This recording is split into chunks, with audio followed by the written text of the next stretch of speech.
Good morning folks, 21st Century Caveman here. Hope everybody's well, hope everybody's happy. So this is a video response to a tag which was left by Jamie of Jaybird 0067. Good morning to Jamie, hope you're okay my friend.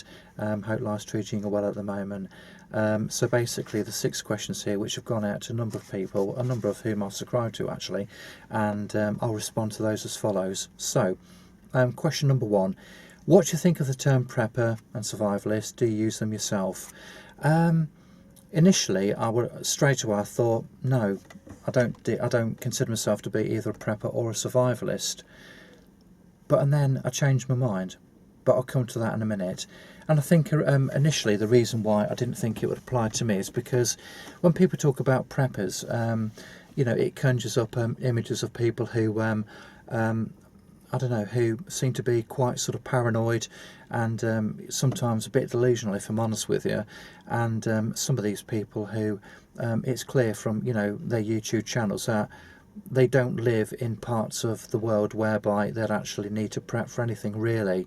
And I don't know, they just seem to be a bit paranoid, a little bit delusional, and perhaps a little bit of an escape from reality, if I'm honest. And but that's just my opinion. I don't mean to sort of, you know, diss anybody's, you know, anybody if they strongly disagree with me. The term survivalist, I've got even more of a negative opinion about this term and some of the types of people it attracts, to be honest with you, particularly in some parts of the world, places like America. I just see, you know, look at these YouTube channels and people are just running around with loads of bloody guns and ammo, and I think some of these people, you know, are a little bit unstable, to be honest with you. And also some of the survivalist type people, you know, these guys in the UK who've got these survival channels, you know, I just I don't take them seriously, if I'm honest with you. I mean, you know, there are some guys, I'm not going to name anybody or name anybody's channel, but, you know, it conjures up images of grown men running around in camos with bloody guns on the back in a little bit of scrubble and a few square metres, you know, just pretending they're sort of like, they're some sort of militia. And, you know, I just think it's almost an escape from reality, really. You know, it's almost as if it's playtime and they're engaging in childhood fantasies and all that sort of thing, and they've never actually grown up. So I don't actually take them seriously, if I'm honest with you, and I've got a bit of a negative opinion about these sorts of people. Now, do I use them myself? As I say, initially I thought, no, I don't, but the more I thought about it, the more I believe I am actually a prepper and a survivalist, but not in the conventional sense of the word. Sorry, in a conventional sense of the word. And what I mean by that is the fact that for many years now I've been prepping, I've been planning for early retirement.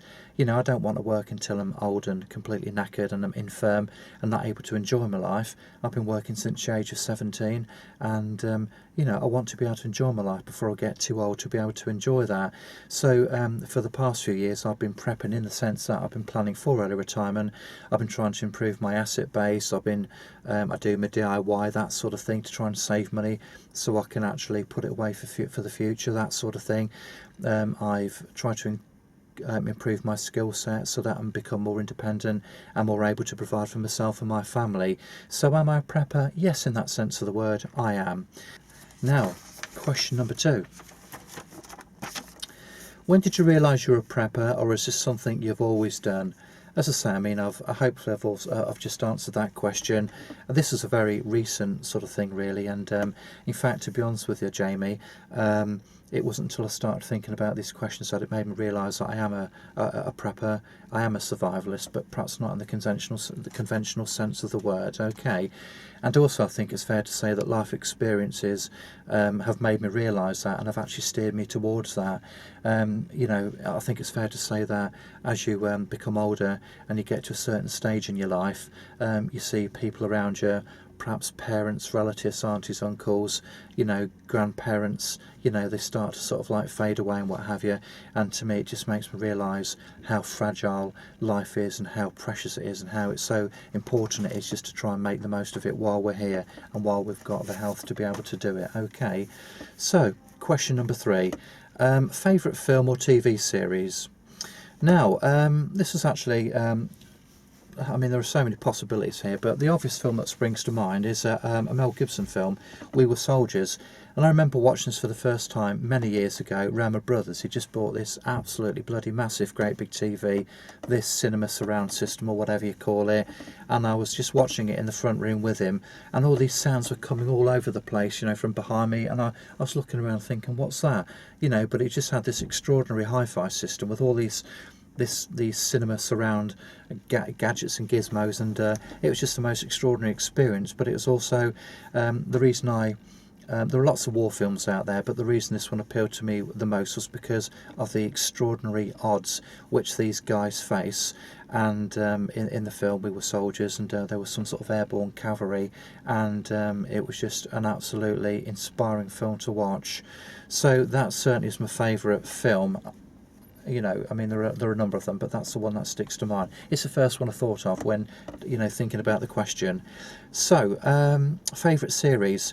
You know, I'm quite sort of attracted to the apocalyptic type stuff, and I think one of my favourite series was the UK series called Survivors. I think it goes back to the 80s. I've just started watching the series again on Netflix, and I love it. You know, and you know, it's quite fascinating. Question 4: to bug in or to bug out? You know, this is not as straightforward as it sounds, and as a number of other people have actually suggested, this very much depends on your environment, your skill set, your local resources, but also what type of emergency or disaster situation we're talking about. So, without any further information, I'd have to say bug in, and the reason is quite simply because I mean, I've always lived in a city, and I know the city. I know my local environment. I know where the local resources are, you know, I would rather you know, sort of try and break into my local Asda or local co-op and try and find myself a square meal out in the woods, you know, without further information. Okay, so certainly from my point of view, it would be to bug in, and obviously I've got a lot of kit as well, so that stuff would be immediately on hand and readily available should the need arise. So, question number 5: if you could instantly learn one matrix skill, what would it be? I mean, basically the premise of you know, the matrix situation is that your brain can be plugged into a computer.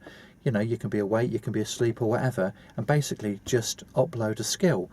And this got me thinking. I just couldn't quite make my mind up what I would do. There were so many possibilities out there, and I thought, you know, last night when I knew that I'd be coming out to do this video this morning, I thought, do you know what, I'm just going to say, it might seem like a bit of a cop-out, but there were just too many to choose from.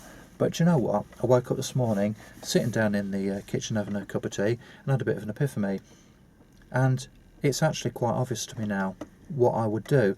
I'd want to become a healer, and there's a few sort of, you know, reasons quite close to home or personal to me at this point in time which would make me opt for that. Okay, now, you know, it's too difficult to go into the type of healer or whatever. All I know is, you know, hopefully there'll be choices, but I'd want to be a healer.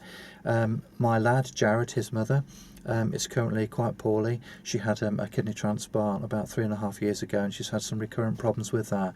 So if I could actually heal her and make her better and give her a better quality of life, and also improve the quality of life of my son, then I would do that without hesitation, in the click of a finger.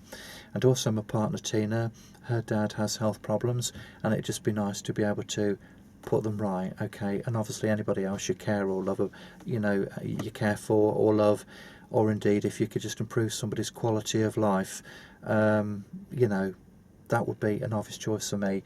And I'm quite embarrassed that it's taken me so long just to sort of think of that. Okay, but yes, if I could upload a skill, you know, but plug my brain into a computer, I want to become a healer. Okay, that's option number 5. Sorry, question number 5. Now, question number 6.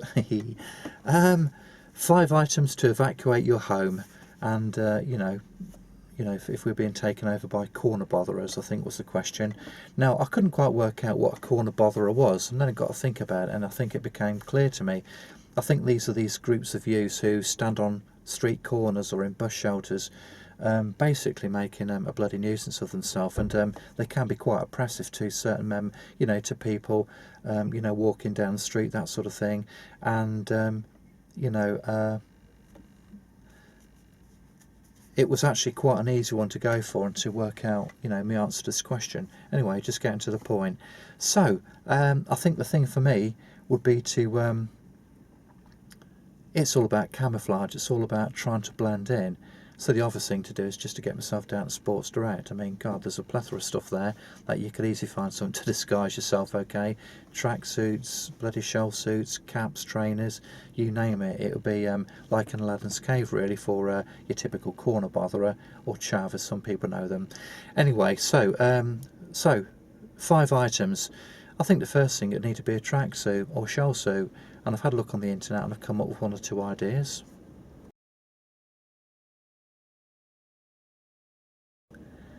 The next thing I need is a nice cap. You know, we all need a nice cap, don't we? Or at least they would. Not something like this, not something a bit more sort of low profile under the radar, and I'll probably need to turn it around like that as well, okay. Anyway, I've looked on the internet once again and I've come up with a couple of examples. I'll show you them now. Now, corner botherer. I need a nice pair of trainers, wouldn't I? Once again, I'll be having a wander around Sports Direct and try and pick up a nice pair of trainers. Plenty to choose from. Now, so that's 3 items. The 4th item, I'd also need a dog, wouldn't I? And do you know what? That was a bit of a tricky one. I couldn't make up my mind whether or not it'd be a little Rottie or whether it'd be a Staffy. And I think I'd need a Staffy, wouldn't I?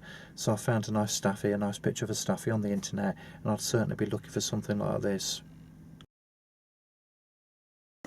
So the 5th item then, once again, that was quite easy. If my camouflage didn't, if I couldn't sort of like pull it off and I got sussed, it would be, I would have, the 5th item would be like almost an ace up my sleeve. It would be a box set of the best of Jeremy Kyle.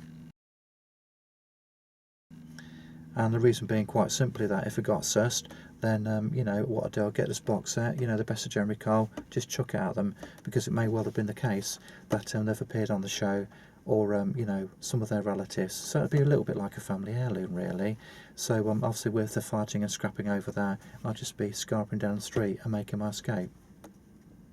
Okay, so I need to tag some people. Right, okay. So tags. I'd like to tag Patrick of the Watching Fox. Hope you're okay, Patrick. I would like to tag John of Turtle Bushcraft.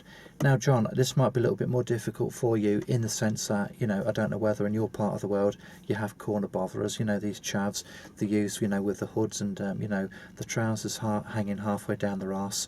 I don't know whether you have those sorts of people, but you might have an alternative.